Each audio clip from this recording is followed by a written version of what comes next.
चुके हैं। नमस्कार प्यारे बच्चों, भगवान से प्रार्थना है कि आप सब लोग अपने अपने घरों में सुरक्षित रहेंगे।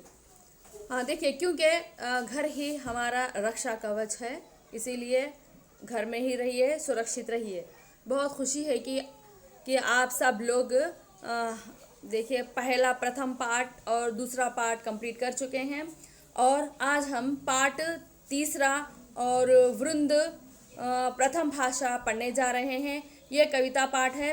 बच्चों, आप अपना मन में देखिए पढ़ने अपना मन पूरा पढ़ाई में लगाइए और हम आप लोगों की सुविधा के लिए ऑनलाइन क्लासेस और वीडियोस, असाइनमेंट्स, ऑनलाइन टेस्ट सभी प्रकार से आपको पढ़ाने का प्रयत्न कर रहे हैं, परंतु आप लोग भी अपनी ओर से कुछ भी रुचि नहीं दिखा रहे हैं। क्यों और क्या है, इसका कारण क्या है? देखिए क्या है, 17 बच्चे स्पेशल क्लास में हैं, लेकिन इसमें से कुछ बच्चे ही क्या कर रहे हैं, कंप्लीट कर रहे हैं असाइनमेंट। 1 या 2 बच्चे ही कंप्लीट कर रहे हैं। क्यों? अब माता पिता भी आपके लिए कितनी सुविधाएं दे रखे हैं, लेकिन फिर भी आप उसको अपनी दिलचस्पी कुछ भी नहीं दिखा रहे हैं। देखिए, आप लोग अपनी पढ़ाई में मन लगाइए। ओके, जितनी क्लासेस हो गई हैं उसको छोड़ दीजिए, लेकिन अभी सो अपना मन पढ़ाई में लगाइए। और देखिए आप अपना फ्यूचर बनाने जा रहे हैं, अपना भविष्य बनाने जा रहे हो। इसे अगर जब पढ़ाई में नहीं लगाएंगे मन, तो आपको ही पछताना पड़ेगा। सो आप अपने भविष्य की चिंता करिए और पढ़ाई में मन लगाइए। जितना भी वर्क हम दे रहे हैं उसे जल्द से जल्द कंप्लीट करने का प्रयत्न कीजिए। बच्चों, आज हम हिंदी की प्रथम भाषा 9वीं कक्षा की क्या है वृंद पढ़ने जा रहे हैं और ये कविता पाठ है। और ध्यान से देखो बच्चों, अभी जो पाठ देख रहे हैं आप वृंद है। और देखिए इस तरह से अब हम वृंद क्या है मध्यकालीन युग के सरल, देखिए अभी कवि परिचय पढ़ने जा रहे हैं हम लोग। देखिए वृंद ये महाकवि माने जाते हैं, इनका पूरा नाम वृंदावन दास था। और वृंद मध्यकालीन युग के सरल, सुबोध एवं महत्वपूर्ण कवियों में से प्रथम श्रेणी में गिने जाते हैं और उनका प्रभाव देखिए जनमानस पर उतना ही पढ़ा और जितना ही मंच के कवियों श्रोताओं पर पड़ता है। वृंद का पूरा नाम वृंदावन दास था और परंतु कविता करते हुए उन्होंने अपने को वृंद कहा है। और इस तरह जन्म बीकानेर में मेड़ता नामक स्थान पर हुआ था। कहा जाता है कि वे औरंगजेब और उनके पुत्र क्या है मुअज्जम के दरबार में राजश्रित कवि थे। और मुअज्जम के पुत्र और औरंगजेब के पौत्र क्या है अजीमुशान के अध्यापक थे और उनके साथ इन्हें अनेक स्थानों का भी भ्रमण करने का अवसर मिला। इनकी मृत्यु किशनगढ़ में हुई थी। और वृंद की रचनाओं में बच्चों देखते हैं वृंद विनोद सत्सई, नीति सत्सई और गायक सत्सई और भाव पंचाशिका और वचनिका पवन पच्चीसी इनके द्वारा लिखी गई कुछ रचनाएं हैं। और इस तरह इनके साहित्य में जन सामान्य की वाणी दिखाई देती हैं। वृंद के दोहे बहुत ही प्रसिद्ध और प्रचलित हैं। इन दोहों में व्यक्ति अथवा समाज सुधार, जीवन आदर्शों आदि का बहुत ही सरल भाषा में वर्णन किया गया है। और वृंद के दोहे और साहित्य की अमूल्य निधि है। वृंद की रचना शैली मुक्तक है और इनकी शैली में गंभीरता अथवा जटिलता नहीं है। और जो कुछ भी कहा जाता है वे हृदय स्पर्शीय और प्रभावपूर्ण है। और बच्चों, अब उसके बाद हम देखते हैं प्रस्तावना प्रसंग में देखिए बच्चों क्या है प्रस्तावना प्रसंग। बुरे लगत सिक्के वचन हियो विचारो आप। बुरे लगत सिक्के वचन हियो विचारो आप। करुबे बेशत बिन पिए मिटे ना तन को ताप। बच्चों ध्यान से सुनिए। बुरे लगत सिक्के वचन हियो विचारो आप। करुबे बेशत बिन पिए मिटे नो तन को ताप। सो बच्चों, यहाँ पर इस तरह क्या कहा गया है, आप इसको समझने का प्रयत्न कीजिए। और देखिए सीख के वचन कैसे लगते हैं। सीख के वचन बहुत बुरे लगते हैं। अभी देखिए आपको कोई डांटता है, डांट टपोर कर बोलता है कि ये मत करो वो मत करो, तो उसको आप समझ लेना चाहिए। हम समझते हैं कि हमें वो अच्छा नहीं लगता, वो मुझे क्यों बोलेंगे, इस तरह से हम समझते हैं, लेकिन वो गलत है। हमें बड़ों की बात को मानना चाहिए। हमें अच्छे नहीं लगते हाँ, आपके मन को अच्छे नहीं लगता, हम जानते हैं, फिर भी क्या है वो अनुभवी हैं, इस तरह आपको बताते हैं, उसको समझने का प्रयत्न कीजिए बच्चों। अभी देखिए दूसरा प्रश्न है, कवि की बात से आप कहाँ तक सहमत है। अभी जो कवि ने कहा है क्या है, कवि ने क्या कहा है, बुरे लगत सीखे वचन हिये विचारो आप, करवे बेशज बिन पिए बिना मिटे न तन को ताप। तो मतलब क्या है, हमें जब कोई सीख देता है तो वो हमें क्या करता है, अच्छा नहीं लगता, लेकिन आप ही अपने मन में सोचिए बच्चों कि करवे बेशर बिन पिए मिटे न तन को ताप। अब आपको बुखार आती है तो बहुत ज़्यादा बर्दाश्त नहीं कर सकते, उस समय क्या है, हम डॉक्टर के पास जाते हैं और बोलते हैं कि हमें बुखार आया है, तब डॉक्टर बताता है कि कुछ टैबलेट्स वगैरह देता है, तो वो कड़वी लगती है, लेकिन वो कड़वी दवा ही आपकी बुखार को कम करता है। वैसे ही जब हमें कोई बड़े लोग, क्या अनुभवी लोग जब हमें बोलते हैं कि ये मत करो वो मत करो, तब हमें वो अच्छा नहीं लगता, लेकिन अनुभव से वो बताते हैं, हमें बाद में समझ में आता है कि वही बात सही थी। इसीलिए कवि यहाँ पर हमें बताने का कोशिश करते हैं कि क्या है, कड़वा लगता है, हमें टेस्ट नहीं लगता, लेकिन फिर भी क्या है, वो हमारे शरीर का तापमान कम कर देता है, हमारी बुखार को कम करता है। तो इस तरह से जो मीठा बोलते हैं, सामने मीठा बोलते हैं, लेकिन बद पीछे हमारे गलत बोलते हैं। इसीलिए क्या है, जो डांट डपोट कर बोलते हैं तो वो आपके अच्छे के लिए ही बोलते हैं, ये हमें समझने का प्रयत्न कीजिए। कवि की बात से आप कहाँ तक सहमत है, ये दूसरा प्रश्न है बच्चों। देखिए, कवि इस बात से हम सहमत है कि बिना कष्ट सहे सफलता नहीं मिलती। देखो बच्चों, आप लोग एक भविष्य में कुछ सक्सेसफुल बनने के लिए क्या करते हैं, बहुत मेहनत करते हैं, हाँ हम जानते हैं, बहुत मेहनत कर रहे हो, लेकिन तभी अभी आपसे आप इतना मेहनत करेंगे तो आप भविष्य में, आपका भविष्य उज्जवल बनेगा, कुछ बनेंगे इस तरह से। लेकिन ज़रूरी नहीं कि प्रत्येक सीख वाली बात बुरी ही लगे। देखिए, यदि कोई सीख हमें अच्छी तरह या फिर क्या बताई या फिर समझाई जाए तो हमें अच्छा भी लगता है। हो सकता है कि कुछ बात अच्छे नहीं लगे, कुछ बात अच्छी लगे, लेकिन आप अपने भविष्य को उज्जवल बनाने के लिए मेहनत करिए। और क्या है, इस तरह से आप हम कवि की बात से भी आप सहमत है, इसीलिए हमें क्या है, मेहनत करना चाहिए। अगर कोई अच्छे के लिए जब हमें बोलता है तो उसको समझने का प्रयत्न करना है। देखो बच्चों, तीसरा प्रश्न है, हमारे जीवन में सीख के वचन का क्या महत्व है। हमारे अपने जीवन के बारे में जब हम सोचते हैं कि सीख का क्या महत्व है, हमारे जीवन में सीख के वचनों का अत्यंत महत्व है। यदि हम क्या है, महान इंसान बनना चाहते हैं, हाँ हर मनुष्य तो महान इंसान बनना चाहता ही है, तो इसीलिए महान इंसान बनना है तो हमें इनका अनुसरण करना चाहिए, बड़ों के द्वारा बताई गई बातों पर हमें मानना चाहिए। और क्या है, सीख के वचन सफलता क्या प्राप्त करने की कुंजी है। सीख के वचन हमें उसको मानना चाहिए, बात को मानिए, सुनिए और उनके द्वारा बताए गए रास्ते पर चलिए। इस तरह से तभी हम अपने जीवन में सक्सेस बन सकते हैं, सफलता प्राप्त कर सकते हैं, अपने भविष्य को उज्जवल बना सकते हैं बच्चों। इस तरह से अभी मैं देखिए वृंद का थोड़ा और परिचय मैं बताना चाहती हूँ आपको, थोड़ा एक्स्ट्रा इन्फॉर्मेशन के लिए। वृंद का जन्म बिकनेर मेड़ता में माना जाता है और उनकी मृत्यु किशन। देखिए बच्चों, ये ध्यान से सुनिए क्योंकि आपको ये ऑनलाइन बिट्स में ये ऐसे कुछ प्रश्न आएंगे, इसीलिए वृंद का जन्म बिकनेर में मेड़ता नामक स्थान पर हुआ था और इनकी मृत्यु कृष्णगढ़ में हुई थी। और वृंद का पूरा नाम वृंदावन दास था। वृंद का पूरा नाम वृंदावन दास था और वे अपने नीति दोहों के लिए प्रसिद्ध है। और उनकी भाषा अत्यंत सरल, मतलब क्या है, लोगों को आसानी से समझ में आ सके ऐसी भाषा में वो अपनी कविता करते थे। अत्यंत सरल, सुबोध एवं प्रभावपूर्ण थी और बहुत ज़्यादा इफेक्टेड, मतलब सामने वाले को वो समझ में आता है और अपने लाइफ में भी कुछ चेंजेस आते हैं। इस तरह से वे औरंगज़ेब और उनके पौत्र मुअज्जन के दरबार के राजश्री कवि थे। औरंगज़ेब के दरबार में वो महान कवि माने जाते थे और वे मुअज्जन के पुत्र औरंगज़ेब के पौत्र अजीमुशान के अध्यापक भी रहे।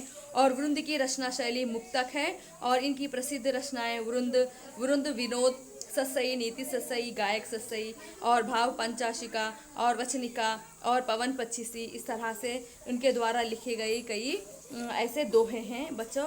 अभी देखिए, आप स्क्रीन पर देख रहे हो भूमिका में हम देखेंगे क्या है हमारे जीवन में इसकी क्या भूमिका है। और आधुनिक समाज में तेजी से हो रही नैतिक मूल्यों के ह्रास के लिए चुनौती से निपटने के लिए वृंद के दोहों की विशेषता उपयोगिता है। मतलब हमारे आधुनिक जीवन में क्या है, हम किसी को केयर नहीं करते और जैसा अपने मन मानी करते हैं और तेजी से बदलाव आता जा रहा है, जो क्या है ह्रास होता जा रहा है, मतलब पूरा बिगड़ने पर बिछड़ने पर लगा हुआ है। सो ऐसे ऐसे जीवन से हमें हमारे जीवन में बहुत उपयोगिता है। ऐसे नीति दोहे हमें हमारे जीवन में बहुत सारा सुधार ला सकते हैं और इस तरह से इनका महत्व को ध्यान रखते हुए और उनके कुछ दोहे प्रस्तुत है बच्चों, आपके सामने कुछ दोहे हम प्रस्तुत करने जा रहे हैं और उसमें आइए इन्हें पढ़ें और इनकी उपयोगिता को समझें और इनकी नीतियों को अपनाएं और साथ ही साथ साहित्यिक रसास्वाद करें। सो जितने भी दोहे हैं उसको ये देखने में 2 लाइन ही लगते हैं, लेकिन वो बहुत ही अनुभवी के साथ ये लिखा गया है। आपको इसका समझने का भी प्रयत्न करें बच्चों। इस तरह से देखिए, अभी हम आपको दोहा बताने जा रहे हैं बच्चों, ध्यान से सुनिए। देखिए दोहा, फर्स्ट दोहा हम सिर्फ आज 5 दोहे ही पढ़ाएंगे आपको। वो 5 दोहे आप अच्छा से सुनिए और उसको लिखने का भी प्रयत्न कीजिए बच्चों। और देखिए, नीकी पे फीकी लगे बिना अवसर की बात, और जैसे बरनत युद्ध में नहीं सिंगार सुहाग। बच्चों, नीकी पे फीकी लगे और बिन अवसर की बात, और जैसे बरनत युद्ध में नहीं सिंगार सुहाग। मतलब इसका मतलब ये है, आपको ये बताना चाहते हैं कि बच्चों देखिए, जैसे कि नीकी मतलब क्या है, ठीक समय पर ही हमें बात करनी चाहिए। हमारा अवसर जब मिलता है तभी हमें बात करनी चाहिए, बिना अवसर के हमें बात नहीं करना चाहिए। सो इस तरह से हाँ देखिए, वृंद का कहना है कि बिना अवसर के कोई भी बात शोभा नहीं देती और बेमौके पर ही बोली गई श्रेष्ठ बात को ही बेकार है, इसीलिए उसका कोई भी औचित्य नहीं है। जिस प्रकार युद्ध के वर्णन के बीच में श्रृंगार का वर्णन शोभा नहीं देता, उसी प्रकार बिना अवसर के बात भी नहीं सुहाती। इसीलिए हमें समय पर संदर्भ अनुसार ही काम लेना चाहिए। बच्चों देखते हैं ना कि वर्षा के समय में क्या है, मेंढक टर करता है और क्या है, गर्मा के मौसम में कोयल चिल्लाती है। वैसे ही क्या है, इसके लिए अलग समय सीमित है और उसके लिए समय रखा गया है। लेकिन गर्मा के समय में मेंढक चिल्लाए तो सब लोग परेशान हो गए, ये वर्षा ही नहीं हो रही है, ये क्यों चिल्ला रहा है। इसलिए हमें जब मौका दिया जाता है तभी हमें उसका सदुपयोग करके उस समय ही हमें बात करनी चाहिए। जब हमें अवसर नहीं दिया जा रहा है उस समय हमें बात नहीं करना चाहिए। अवसर के अनुसार ही हमें उस बात पर ध्यान देकर उस पर बात करनी चाहिए बच्चों। प्राण तुषातुर के रहे थोरे ही जलपान, पीछे जल भर सहज घट डारे मिलत ना प्राण। मतलब यहाँ पर क्या बोल रहा है, प्राण मतलब क्या है, अपने प्राण है, और तुषातुर मतलब प्यास है, थोड़े ही मतलब थोड़ा, और सहस मतलब सहस्र 100, और क्या है घट मतलब घड़ा। इस दोहे में कवि वृंददास कहते हैं कि ये दोहे में वृंद ने समय पर सहायता करने का महत्व दिया गया है। जब हमें सहायता की ज़रूरत है, किसी को सहायता की ज़रूरत है, तभी हम उसकी सहायता करनी चाहिए। वे कहते हैं कि प्रत्येक काम का समय महत्व होता है। देखिए भगवान ने हर चीज़ का समय अपना निश्चित कर रखा है, इसीलिए क्या है, हमें समय के अनुसार ही उस पर चलना चाहिए। और समय पर प्यासे को पिलाया गया थोड़ा ही पानी ही उसके प्राण बचा सकता है। देखिए बच्चे, जब ज़रूरत पड़ी उसी समय हमें सहायता करनी चाहिए। क्यों, देखिए अभी कोई एक व्यक्ति है, वो गिर गया है, उसको मार लग गया है, उस समय उसको कुछ सहायता की ज़रूरत होती है। वो उस समय प्यास करता है, उस समय ले आकर पानी पिलाना चाहिए। सड़क पर कोई आदमी जा रहा है, खाली पैदल जा रहा है, उसको ले आकर ज़बरदस्ती पानी तो नहीं पिला सकते। इसीलिए समय पर उसको क्या चीज़ की ज़रूरत है उसी बात का ही हमें पालन करना चाहिए। और जैसे थोड़ा भी पानी उसका प्राण बचा सकता है, और प्यासे भरने वाले को प्राण जाने के बाद भी जितना भी पानी पिलाया जाए वे जीवित नहीं हो सकता। अभी देखिए कोई एक अंतिम समय आ गया है, अभी कुछ देर में वो मरने वाला है, उसको ले जाकर हम घड़ा भर भी पानी पिलाएंगे तो कुछ भी फ़ायदा नहीं है। इसीलिए जब उसको सहायता करने का समय आता है उसी समय हमें सहायता करना चाहिए बच्चों। जीवित नहीं हो सकता, इसीलिए हमें समय रहते ही लोगों की सहायता करनी चाहिए, अपना प्रत्येक काम समय पर करना चाहिए। इसीलिए क्या है, हमें इस समय जो सामने वाले की व्यक्ति की ज़रूरत है उस समय हमें सहायता करनी चाहिए। लेकिन टाइम चला गया, उस समय हम सहायता करेंगे वो बेकार हो जाएगा। इसीलिए हमारा टाइम जितना है उतने में ही हमें लोगों की सहायता करनी चाहिए बच्चों। देखिए, रहे समीप बड़ेन को होत बड़ो हित मेल, और सभी जानत बढ़त है वृक्ष बराबर बेल। देखिए, रहे समीप बड़ेन को होत बड़ो हित मेल, और सभी जानत बढ़त है वृक्ष बराबर बेल। मतलब क्या है? समीप मतलब पास या निकट में, हित मतलब भलाई करना चाहिए, वृक्ष मतलब वृक्ष है, बेल मतलब लता है। देखिए, इसका भाव ये है कि वृंद इस तरह कहते हैं कि बच्चों, बड़े व भले लोगों के साथ रहने से हमारी भलाई होती है। सो हमें पहले ही दोस्ती करते समय ये सोचना है कि हम किसके साथ दोस्ती कर रहे हैं, और इस तरह से दोस्ती क्या, अच्छी दोस्ती ही करना, और उसको निभाना भी चाहिए। इस तरह से जैसे कि यदि हम सज्जन लोगों की संगति में रहते हैं तो हम में भी उनमें भी गुण, ऐसे ही गुण आ जाते हैं। देखिए, हम अच्छे लोगों के साथ सोबत में रहेंगे तो हमें अच्छे गुण मिल जाएंगे, खराब लोगों के सोबत में रहेंगे तो हम अच्छे व्यक्ति भी खराब हो जाएंगे। इसीलिए हमें पहले ही सोचना है कि हमें कैसे लोगों से दोस्ती करनी है। इस तरह से हम भी सफलता प्राप्त कर सकते हैं, और हमारा भी यश मतलब हमारा भी नाम चारों ओर फैल सकता है, क्योंकि वृक्ष के साथ लगी बेल भी उसी के बराबर बढ़ती है। अतः हमें बड़े व भले लोगों के साथ ही रहने के लिए प्रयास करना चाहिए। इसीलिए हम भी पहले हमारे अच्छे कैरेक्टर्स अच्छे बनाना है, तभी क्या है, दो सामने वाला भी दोस्ती करते समय सोचना है कि इसके साथ मैं दोस्ती करूंगा तो मैं बिगड़ूंगा क्या, बनूंगा। इस तरह से जब हम दोस्ती करते हैं किसी के साथ तो अच्छे लोगों के साथ ही उठना बैठना ऐसा कीजिए, क्योंकि इससे क्या है, वो लोगों के जो अच्छे गुण हैं हमारे में भी आ जाएंगे, हम ही अपना नाम कमा सकते हैं। बच्चों, मधुर वचन तेजात मिटे उत्तम जन के अभिमान।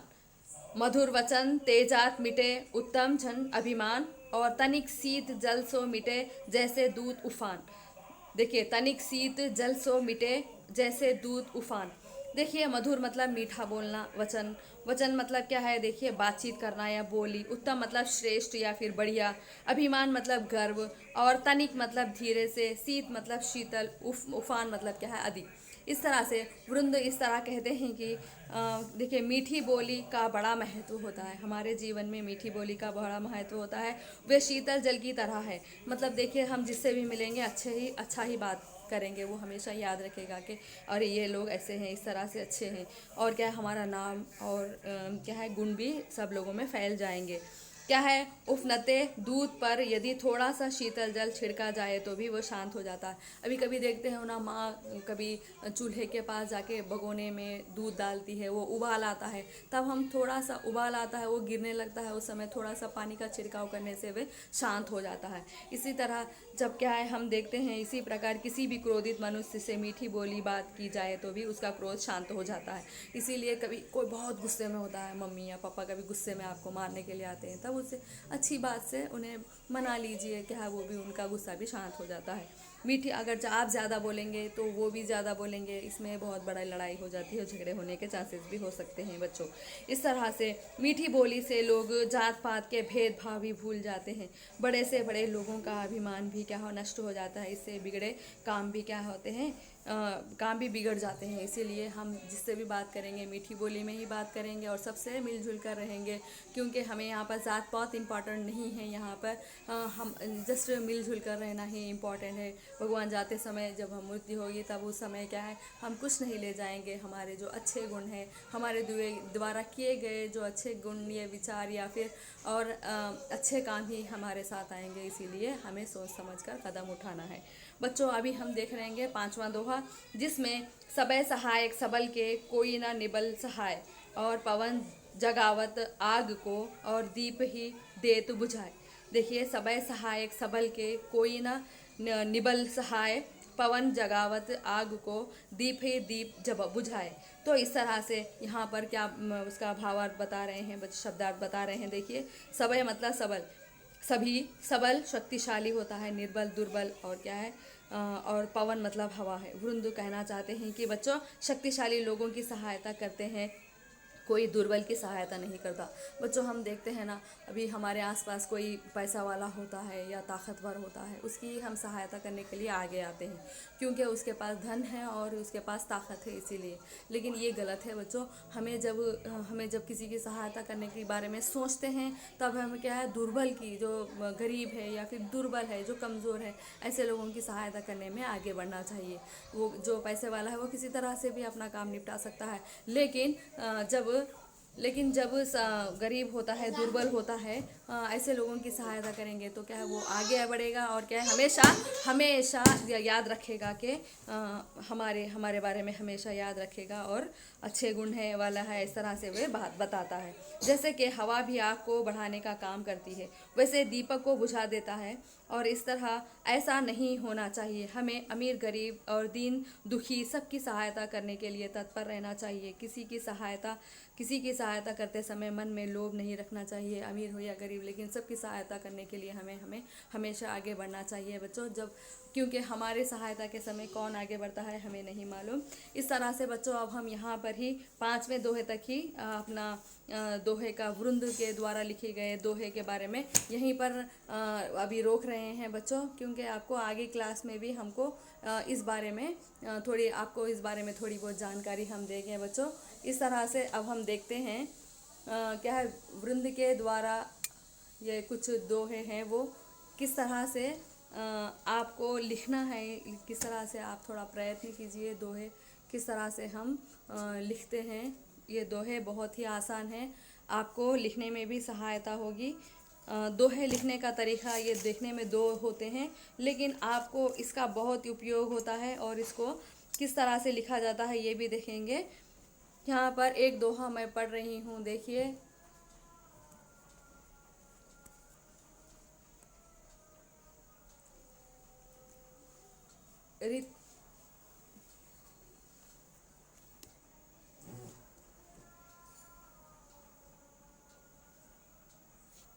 रीतिकालीन काव्य परंपरा में दोहों का भी अपना एक विशिष्ट स्थान है बच्चों। दोहे और छंद कई कवियों के प्रिय रहा है। उस समय दोहे और लिखना या फिर छंद लिखना उस समय ज़्यादा प्रवाह में था। और दोहा क्या है इस तरह से मात्रिक छंद या शब्दों में भी लिखे जाते हैं। इस तरह से वो उसका भी एक लिखने का एक तरीका होता है बच्चों। इस तरह से अब हम देखेंगे दोहे को आसानी से समझने और लिखने का भी हमें प्रयत्न करना चाहिए। पहला दोहा देखिए बच्चे। नीकी को फीकी लगे बिना अवसर की बात, जैसे बरनत युद्ध में नहीं सिंगार सुहात। और प्राण तुषार के रहे थोड़े जलपात, पीछे जल सहज घट डारे मिलत न प्राण। और रहे समीप उड़ेन को होत बड़ो हित मेल, और सबकी जानत बढ़त है वृक्ष बराबर बेल। और उसके बाद हम चौथा दोहा देख रहे हैं जब बच्चों। मधुर वचन तेजात मिटे उत्तम जन अभिमान, तनिक शीत जल सो मिटे जैसे दूध उफान। इस तरह से सबे सहायक सबल के कोई न निबल सहाय, पवन जगावत आग को दीप ही देत बुझात। इस तरह से बच्चों अब हम इस तरह से दोहे का भी 5 दोहों का ही यहाँ पर बताया गया है। आप इसको लिखने का प्रयत्न कीजिए बच्चों। अब हम यहाँ आपको असाइनमेंट कुछ प्रश्न दे रहे हैं, देखिए उसमें सीख के वचन कैसे लगते हैं।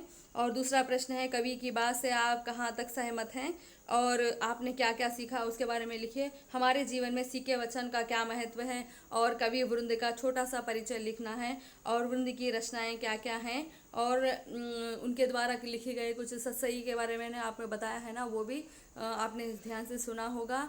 वीडियो को एक बार नहीं तो दूसरी मर्तबा देख भी सकते हैं और भी लिखने का भी प्रयत्न कीजिए बच्चों। और ऑनलाइन टेस्ट, असाइनमेंट टेस्ट और क्या क्लास अटेंड करना है और क्या वीडियो भी देखना है, इससे आपको पढ़ने में सहायता मिलती है बच्चों। हम बहुत मेहनत कर रहे हैं लेकिन आपको भी अपना काम खुद करना है। इस तरह से हम अपनी क्लास का यहीं समाप्त करते हैं बच्चों। धन्यवाद।